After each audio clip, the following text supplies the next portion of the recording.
the young and the restless spoilers.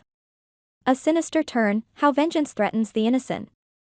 The sun was setting in Genoa City's Central Park, casting long shadows over the meticulously maintained gardens. In a secluded corner, Adam and Chelsea found themselves wrapped in an uncomfortable conversation, revisiting a mistake neither could fully erase from their minds. The echoes of a past betrayal lingered between them, memories of a night that should never have happened but still bound them in its guilt. Regret and resentment. Chelsea's eyes were cold, distant as she faced Adam.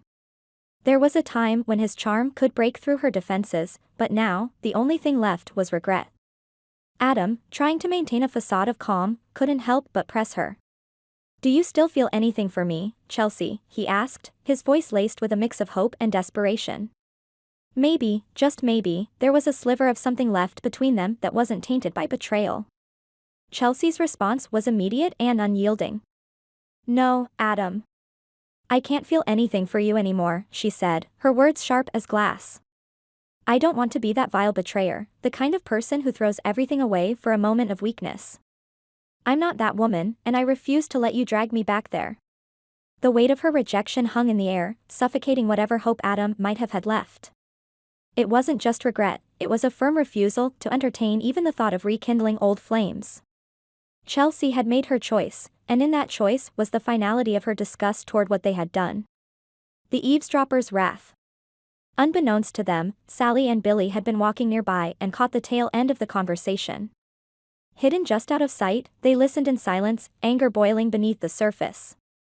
For Billy, the pain of seeing Chelsea and Adam discussing their past intimacy was unbearable.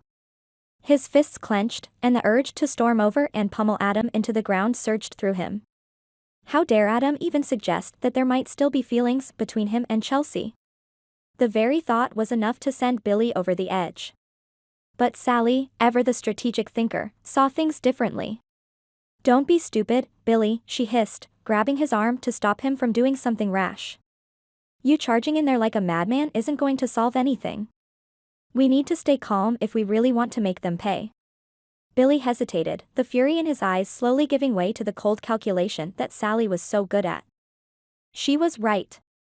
A brute confrontation wouldn't give them the satisfaction they craved. No, they needed to hit Adam and Chelsea where it hurt the most, where the damage would be deeper, more lasting. Targeting the innocent. The idea came to them quickly, and the cruelty of it almost took Billy by surprise. They would aim their revenge not at Adam and Chelsea directly, but at the one person whose suffering would cut them both to the core, Connor. Sally and Billy knew that the key to breaking Adam and Chelsea was to go after their son. If they could manipulate Connor, push him to the breaking point, then Adam and Chelsea would have to live with the guilt of seeing their child unravel. "This is low, even for us," Billy muttered, but there was no hesitation in his voice. "Do you want them to suffer or not?" Sally shot back. "This isn't about playing nice, it's about making sure they regret every single thing they've done. We expose their lies to Connor and let him deal with the fallout. It'll be messy, but that's the point." And so the plan was set. They would feed Connor the truth in the harshest way possible, letting him discover for himself the deceit his parents had been hiding. In doing so, they would rip apart the fragile stability that Adam and Chelsea had worked so hard to build for their son. The painful consequences. It wasn't long before Sally and Billy cornered Connor. In a calculated move, they confronted him with the truth, layering in their own twisted narrative to make sure the impact was as devastating as possible. For a child as sensitive and emotionally fragile as Connor, the revelation was like a bomb going off in his mind. The lies, the betrayal, learning that his parents had been hiding things from him all along, it was too much. Connor's hands shook as his thoughts spiraled out of control. The OCD that he had fought so hard to manage began to surge, taking hold of his every action and thought.